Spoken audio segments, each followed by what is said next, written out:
Hey, what's up guys, this is Astranox and I'm back with another Epic 7 video. So in this one, I'm gonna showcase Luna, but she's gonna be paired with Taranor Guard, 2 damage dealers, with Angelica tanking in front and healing herself, and Diene supporting with the barrier.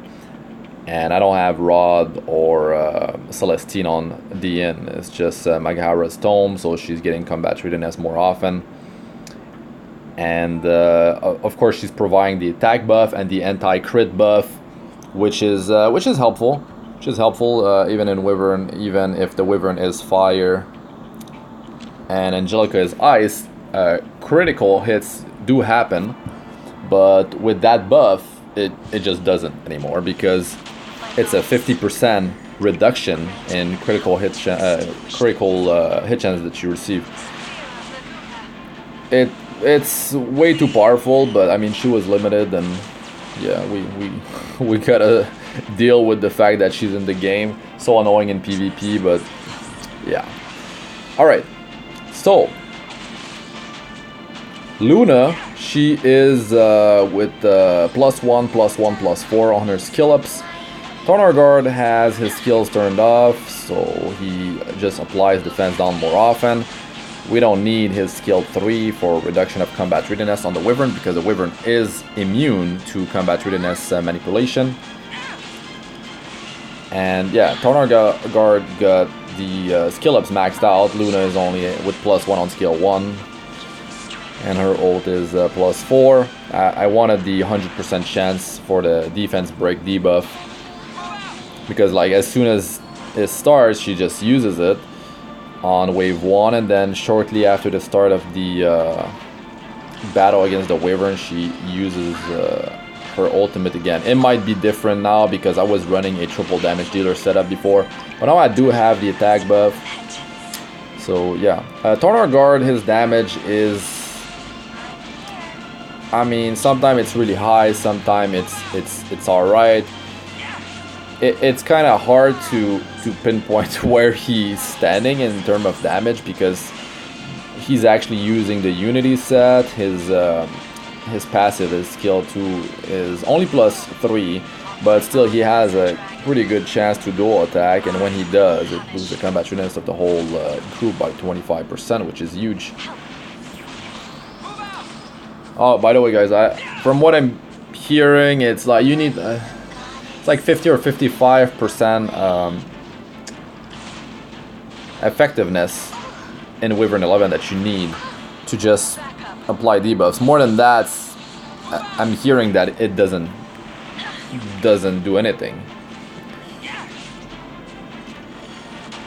But defense down debuff is huge. It's doubling your damage output, and to break the barrier, just like to kill the Wyvern ASAP, it's a massive help. Like with this setup, I have 2 sources of defense down, which I really like, and I have the attack buff as well. Angelica by herself, she does die quite often if she's the only one. She's the only one in the group to sustain herself. So the thing is, she dies, but then the Wyvern goes in barrier phase. And if I'm running my group composition with Kisei, I just burn through the barrier, and just most of the time I kill the Wyvern at that point or shortly after. And like even if the Wyvern kills one of my damage dealers, I still have 2 alive. Oh, it is very close. Alright, let's do another one, and then I'll show you guys my gear.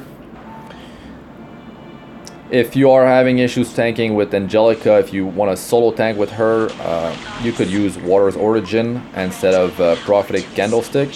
I really like Prophetic Candlestick because it makes her skill 2 available pretty much the whole time.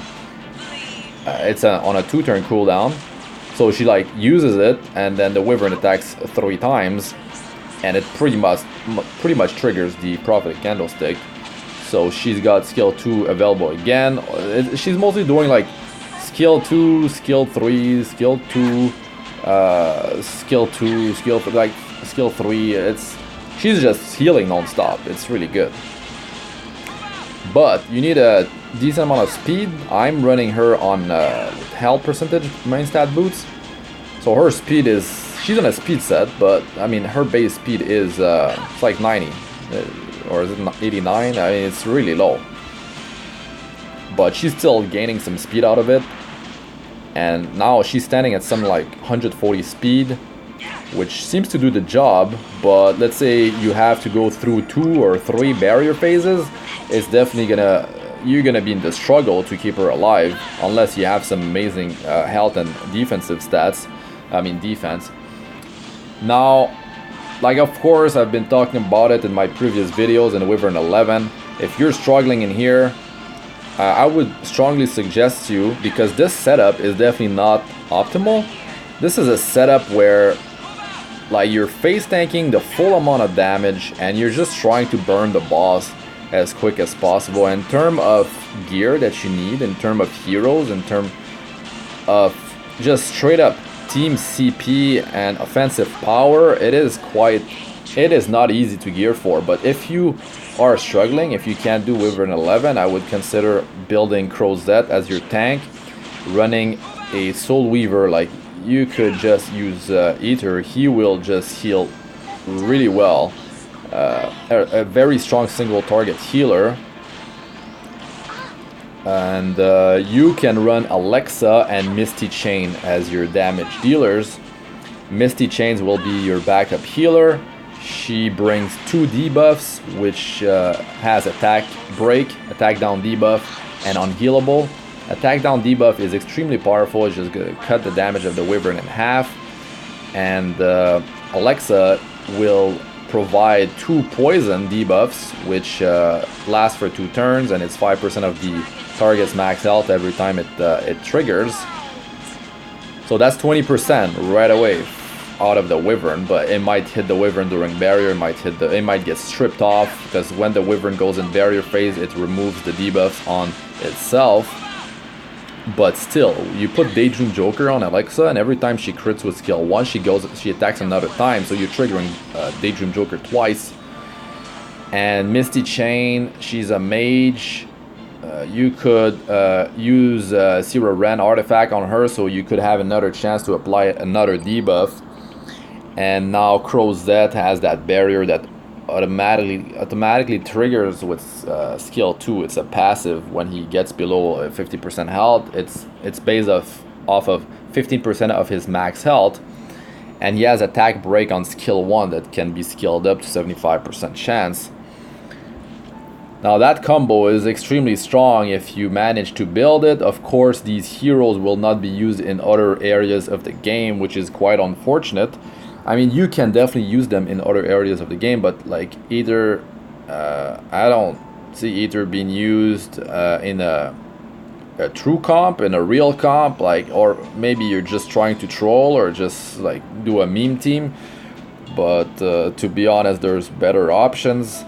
But for Wyvern, it's just the fact that you need a strong frontliner to just take the hits, and Aether can just supply the healing. The thing is, you have so much, you are receiving so much less damage. I actually bought Bloodstone for Bellona. I need to test that in raid. It's really good. Like, we're gonna have Abyss floor 90 that will be released, and if she can be used there, and if it's not some gimmick like you can only use certain elements during each different floors, that'd be really annoying. But Bloodstone is insane because she deals percentage max HP damage. Anyways, scales with crit damage. So the skill ups: Taranor Guard, Luna. So yeah, if you are struggling, definitely try to get a team to land 3 debuffs on the Wyvern. If you can apply attack down debuff, that's another plus, a huge plus. You're basically gonna, like, the Wyvern's gonna deal maybe a third of its normal damage, or even a quarter. If you apply attack down and have 3 debuffs, those fireballs are gonna hit you for nothing. And at the end, so the gear, yeah, I would strongly consider them. Like, if you are struggling just like to to survive the damage and you need a bit more healing on, let's say you have Angelica in front or whoever you have in front, to be honest, I would just build Misty Chains.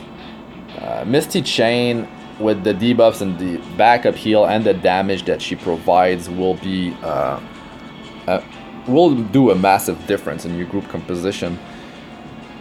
Stats. I mean, Luna, she's limited, okay, but maybe you couldn't pull her because you pulled on previous banners. You were tired to wait because it just seemed like she would never appear. It looked like Smilegate were trolling us, but yeah. Maybe she, like, for them, they decided, yeah, we're not gonna release Luna until like 1 year since the Korean release. But I mean, there was so many like complaints and all that, so like they just had to do it. It could have been like that. Oh yeah, it's showing the stats, but the gear now, Jesus. Yeah, Misty Chain. I was trying to build her, but now it's like I got so many ice heroes that I can use. I want to build her. I could test her out as a 5-star. It's just, it's not gonna happen soon, but I could definitely test it in the future. Like I said, okay, it's 146 speed on my Angelica, and yeah, a bunch of health. Her defense is not super high. You could balance your defense and health, meaning that I would reduce the amount of health that I have and increase the amount of defense, so she's tankier. It's gonna actually up her survival. It's just that if you rely on Angelica to heal your team, well, her healing is based off her max health, so to increase her healing output toward your team, you will need as much health as possible. That's why I leave her like this, because I use her in many areas of the game. And that's the thing though, let's say you build Misty Chain, you can use Misty Chain in a few areas in the game. But if you either you can just have him 5-star, to be honest, like you don't even need to 6-star him, so there's no huge investment there. And if you are lucky enough to have Rod, Celestine, Shimajo's staff, these are going to help you quite a bit in keeping your frontliner alive. So yeah, that's the gear, guys, and I'll do another video. It's gonna be group composition of Kisei with Luna, Diene, and Angelica. Just check out the damage between Kisei and Luna. Yeah, they'll have attack buff, and the defense down debuff will not have such a good uptime like Taranor Guard plus Luna. It's just one person that can drop that defense down debuff, and it's Luna on her ultimate. But yeah, if you want a higher uptime on that debuff and she's your sole defense breaker, you should increase her speed as much as possible and definitely get that skill 3 maxed out, so you have 100, I mean, get it to 100% chance. And yeah, try to get 50-55% effectiveness. If someone knows the exact number, if it's 50 or 55% that you need to get like cap effectiveness, even with that number, I'm pretty sure you can still get resistance, just because the Wyvern has 70% effect resistance. And yeah, I mean, you can check my other videos if you want me to explain the boss mechanics, to be honest. Like, I've explained them so many times. And I'll have my guides of my recent Wyvern 11 videos. They are showing up on the screen now, so check them out. And thanks for watching, guys. I'm Astranox. Like, comment, and subscribe for more. Press the bell icon if you'd like to be notified whenever I release a new video.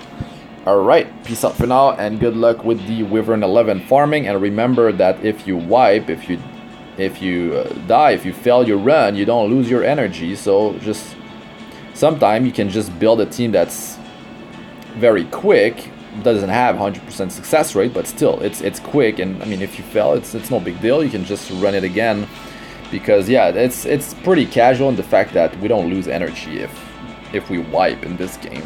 All right, peace out for now.